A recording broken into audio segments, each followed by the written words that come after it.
Halo, salam jumpa kembali para calon penerima sakramen Krisma Suci, terutama kalian yang ada di wilayah Parigi Blinyu yang sedang persiapkan diri untuk menerima sakramen suci tersebut di tahun 2020 ini. Bagaimana kabarnya? Semoga semuanya dalam keadaan baik, sehat, dan tentunya bahagia karena berkat Allah yang melimpah dalam hidup Anda masing-masing. Kita bertemu untuk pendampingan yang ke-15 kali ya, kalau saya tidak salah. Ya, dan kiranya ini adalah bahan yang terakhir untuk Anda semua, dan nanti di akhir bahan dampingan atau pelajaran ini, pertemuan ini akan ada beberapa pemberitahuan atau pengumuman. Kita langsung saja untuk judul atau bahan bahasan di pertemuan ke-15 ini adalah tobat sarana bertumbuh hidup baik, atau pertobatan itu menjadi sarana efektif untuk semakin bertumbuh lebih baik dalam kehidupan, maksudnya demikian ya. Sebelum kita mendalami lebih lanjut atas bahan yang akan kita pelajari bersama ini, mari lebih dahulu kita perhatikan koda atau gambar bantu berikut ini. Ya, silahkan diperhatikan kode atau gambar bantu yang ada di screen atau layar Anda masing-masing. Ada dua gambar. Gambar yang pertama, yang ada di sebelah kanan kita yang menghadap ke layar, itu orang memikul semacam panggulan. Di sebelah kanan tertulis pahala, di sebelah kirinya tertulis dosa. Kiranya inilah gambaran orang kebanyakan ketika berbicara tentang nanti masa depan kita itu mau seperti apa. Ada yang mengatakan bahkan ini sudah melekat dalam pikiran dan juga berakar di bawah kesadaran banyak orang beragama, bahwa nanti itu ada saatnya kita akan diadili, lalu Tuhan akan bawa timbangan, akan ditimbanglah dosa dengan pahala kita itu lebih berat mana. Itu kalau berat dosanya ya nyemplung itulah ke neraka, api berkobar-kobar. Kalau berat pahalanya, maka ya naik tangga masuk surga itulah. Nah, kurang lebih seperti itu gambaran sederhananya. Dan ini kan membuat orang berpikir ngeri ya, untuk membayangkan tentang masa depan di akhir zaman itu orang ngeri sekali. Gambarannya seperti itu. Itu yang sekarang kebanyakan orang, mayoritas orang memahaminya seperti itu. Bahkan banyak orang sudah cerdas, profesor pun, dia masih berpikir dengan cara seperti itu, bahwa nanti itu kita akan menerima pengadilan dengan cara ditimbang antara pahala dan dosa. Lalu, cara berpikir yang lain, saya kira ini terutama cara berpikir Kristiani ya. Jadi, bukan tentang soal pahala atau dosa. Ya, keadilan itu antara masa depan kita, nasib kita, yang diperbandingkan dengan kasih Allah, kerahiman Allah. Nah, itulah kira-kira. Jadi, apa sih yang membuat kita takut khawatir akan masa depan? Tentunya ketika kita kehilangan anugerah dicintai atau dikasih oleh Allah, kan begitu. Dan bagaimanapun, kasih Allah, kerahiman Allah akan tetap jauh lebih besar dibanding segala situasi keadaan kita yang rapuh, yang lemah, yang serba kurang ya. Baik. Nah, dari gambar ini harapannya kita sudah mulai terbuka cara berpikir bahwa kita sebagai orang beriman Kristiani pertama-tama bukan diajari berpikir menimbang tentang pahala dan dosa, tetapi diajak untuk melihat kasih Allah, kerahiman Allah yang begitu besar dalam pengalaman kehidupan kita. Baik. Nah, setelah melihat koda tadi, mari sekarang kita mendalami bahan kita, pertobatan sebagai sarana pertumbuhan kepada hidup yang lebih baik. Yang pertama, kita akan diajak untuk mengenal beberapa pemikiran ya. Dalam anggapan umum, masa depan nasib kita ya, di akhir zaman ditentukan oleh ukuran besar atau banyaknya kebaikan atau kejahatan selama hidup. Sederhananya atau singkatnya adalah ukuran kuantitatif menjadi penentu nasib orang. Lalu dalam iman Kristiani, ambil saja rujukan dari Lukas 15 ayat 11 sampai 32. Justru kita dihadapkan pada suatu pemahaman yang menurut saya baru ya. Dan itu lebih keren gitu loh. Masa depan atau nasib manusia itu ada dalam kuasa Allah yang Maha Rahim dan berlimpah belas kasihan. Jadi ukurannya itu lebih pada kualitatif. Tetapi bukan kualitatif dalam diri kita, tapi kualitatif dalam diri Allah yang menjadi penentu. Maksudnya apa ya? Tadi itu kasih. Kasih dan kerahiman Allah itu bagaimanapun akan jauh lebih besar, dia lebih berkualitas dibanding keadaan kita, dibanding diri kita. Nah, namun ditegaskan walau begitu, tidak berarti lalu orang Katolik, kita murid-murid Kristus, itu seolah-olah disuruh untuk bersikap cuek, atau nyantai aja dengan pengalaman dosa. Oh, bukan dalam artian itu ya. Ini harus dipahami juga. Memang kasih Allah selalu besar, selalu melimpah, kerahiman Allah. Tapi tidak berarti lalu kita disuruh lalu kita itu bisa cuek-cuek aja gitu loh, nyantai aja, enggak usah pusing-pusing ya, bukan itu maksudnya. Nah, juga dalam Wahyu 2 ayat 5 dikatakan, ingatlah betapa dalamnya engkau telah jatuh, maksudnya dalam dosa, bertobatlah dan lakukanlah lagi apa yang semula engkau lakukan. Nah, karena semestinya begitu kita menyadari kasih Allah, kerahiman Allah begitu besar, lalu kita nggak nyantai aja, melainkan kita justru berefleksi lah. Kalau saya dikasih Allah sedemikian rupa, apa ya tanggapan saya? Nah, itu kan. Maka kitab Wahyu menunjukkan agar kita bertobat dan melakukan kembali apa yang semula engkau lakukan, tentunya sebagai orang-orang yang benar ya. Lalu dalam Yesekiel juga begitu.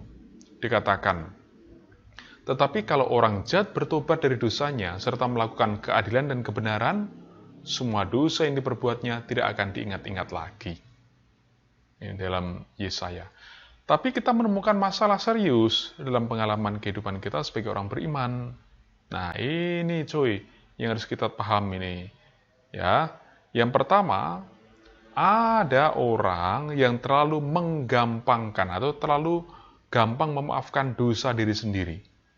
Sehingga tidak ada usaha untuk memperbaikinya. Padahal dengan begitu, semua kebaikan kita tidak ada artinya dan kita akan tetap binasa. Nggak apa-apa, hanya sekali juga. Biasalah, namanya juga manusia.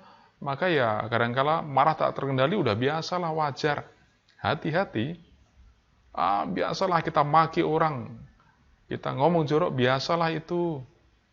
Kan orang lain juga melakukan itu. Nah, itu yang namanya gampang memaafkan dosa sendiri. Dan itu tidak memungkinkan kita untuk berusaha memperbaiki hidup, gitu kan. Karena menganggap biasa-biasa aja, kan begitu. Nah, lalu yang kedua, persoalannya, kalau sudah merasa berdosa, malah malu untuk memperbaiki diri dengan bertobat.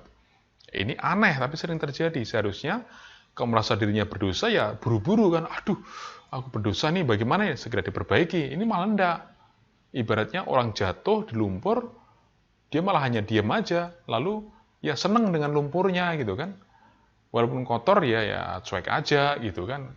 Ya enggak dong, mestinya kalau udah jatuh dalam lumpur ya bangun, kemudian terus mandi, ganti baju supaya bersih gitu. Ibaratnya kan begitu umpamanya.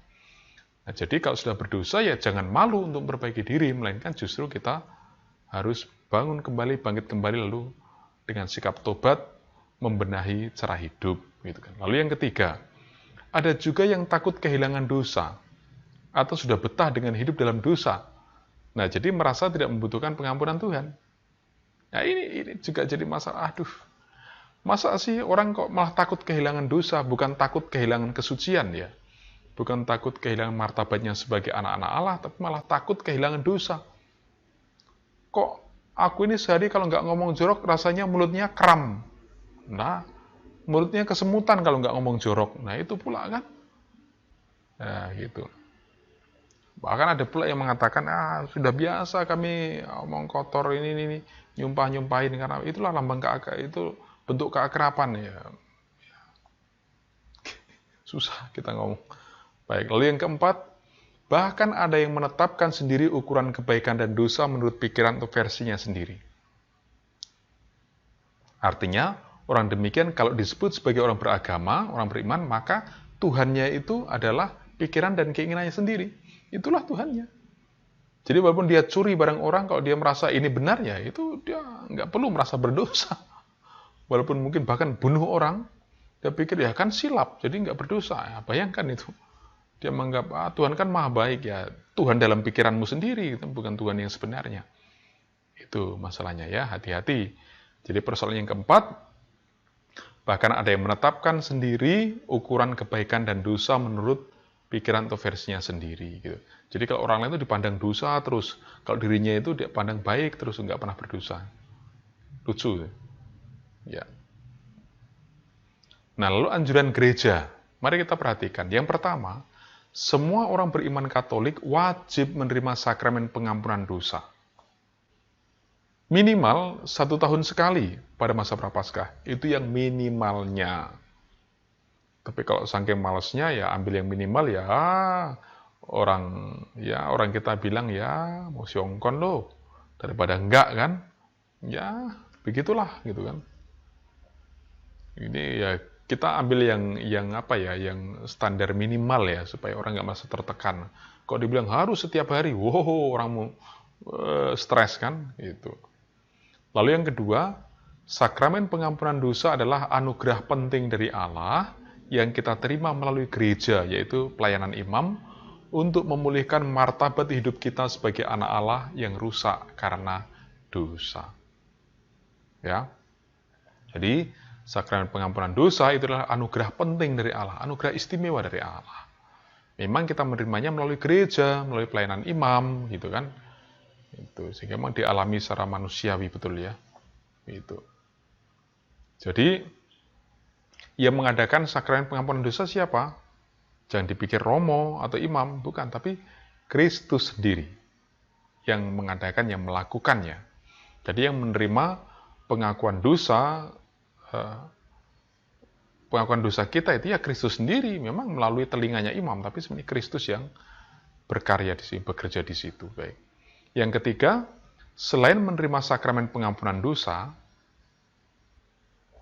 orang Katolik juga sangat dianjurkan untuk menjalankan amal dan puasa, khususnya di masa Prapaskah ya. Jadi bukan hanya menerima sakramen pengampunan dosa, tapi juga ada satu aksi, ada tindakan nyata sebagai ungkapan pertobatan, pembenahan hidup itu.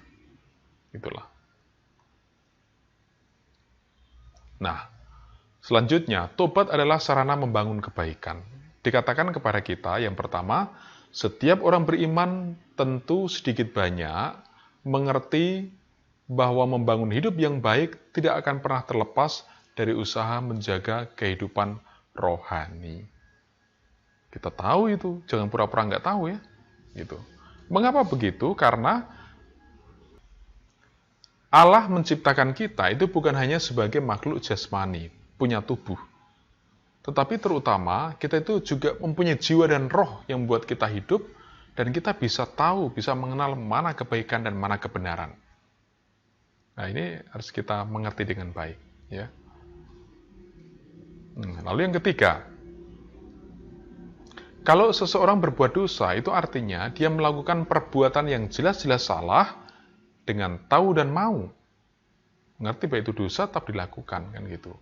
Nah, perbuatan ini adalah pelanggaran pada kehendak Allah yang ingin supaya manusia hidup dalam kebenaran demi kebaikan dan kebahagiaannya sendiri. Sebenarnya, ya kita hidup baik itu kan sebenarnya untuk kebahagiaan siapa? Tuhan? Ya bukanlah. Untuk kebahagiaan kita, kedamaian hidup kita, kan gitu. Ya, kita harus sadar betul tentang ini ya. Gitu. Jadi perbuatan dosa itu perbuatan yang bagaimanapun dengan tahu dan mau. Nggak ada yang mengatakan silap. Yang ini karena human error, dia ini orang nggak waras. Nggak ada istilah itu. Karena perbuatan kejahatan itu bagaimanapun jelas dimaui, diinginkan oleh orang yang melakukan. Lalu yang keempat, pelanggaran itu, dosa itu merusak hubungan baik kita dengan Allah. Dan biasanya pasti otomatis berakibat buruk secara langsung dalam hubungan dengan sesama. Ya membunuh, yang dibunuh nggak mungkin Tuhan yang dibunuh kan? Sesama mungkin, kan gitu. Merugikan, ya nggak mungkin Allah yang dirugikan, sesama yang dirugikan gitu. Menyakiti, maksudnya menyakiti sesama yang pasti kita alami, yang kita temukan langsung dalam pengalaman ya gitu kan. Nah, lalu bertobat, ya pertobatan itu tidak mengurangi sedikit pun harga diri kita. Nggak usah takut. Jadi ketika kita berdosa lalu kita bertobat, itu nggak sedikit pun, nggak setitik pun harga diri kita itu kurang atau berkurang atau menyusut. Nggak ada. Sebaliknya malahan dipulihkan harga diri kita yang rusak karena dosa. Kita yang dikuasai oleh nafsu kita yang nggak terkendali itu justru dipulihkan oleh karena sakramen pengampunan dosa itu. Ya, ini dia. Lalu yang keenam, bertobat itu tidak membawa resiko atau akibat buruk apapun. Ini dia.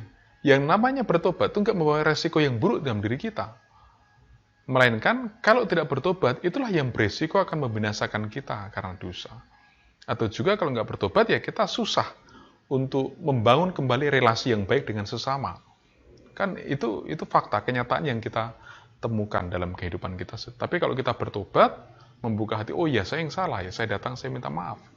Walaupun kita tahu bahwa yang salah adalah dia, tapi kita datang memaafkan. Terbuka untuk kembali bersaudara, bersahabat. Itu baru gini, ya itu kan. Lalu yang ketujuh, bertobat yang benar itu bukan karena takut akan hukuman neraka, tetapi karena ingin semakin dicintai dan bisa mencintai Allah sebagai sumber dan penguasa kehidupan. Yang kelihatan dalam bentuk tindakan mencintai sesama, kan begitu. Nah, ini kita paham. Jadi membangun pertobatan bukan karena aduh nanti aku kena kutuk. Bukan itu, tapi karena tadi itu ya, kita ingin semakin dicintai dan bisa mencintai Allah dalam diri sesama, kan. Yang kedelapan, bertobat bagi orang Katolik itu menjadi cara hidup. Ya, itu bukan kewajiban, tapi cara hidup. Itu bukan soal mengikuti aturan, bukan, tapi sekali lagi cara hidup. Ya, artinya setiap hari kita butuh menilai perbuatan hidup kita. Kalau ada yang tidak benar, segera diperbaiki. Dengan lebih dulu mohon ampun dalam sakramen pengampunan dosa, lalu memperbaiki hubungan dengan sesama. Sekali lagi cara hidup ya, ya itu dipahami. Nah, tugasnya sekarang, kan sebentar. Tugasnya, pertama, buatlah rangkuman pengertian pertobatan atau pengertian tentang tobat seperti sudah dijelaskan di pelajaran ini.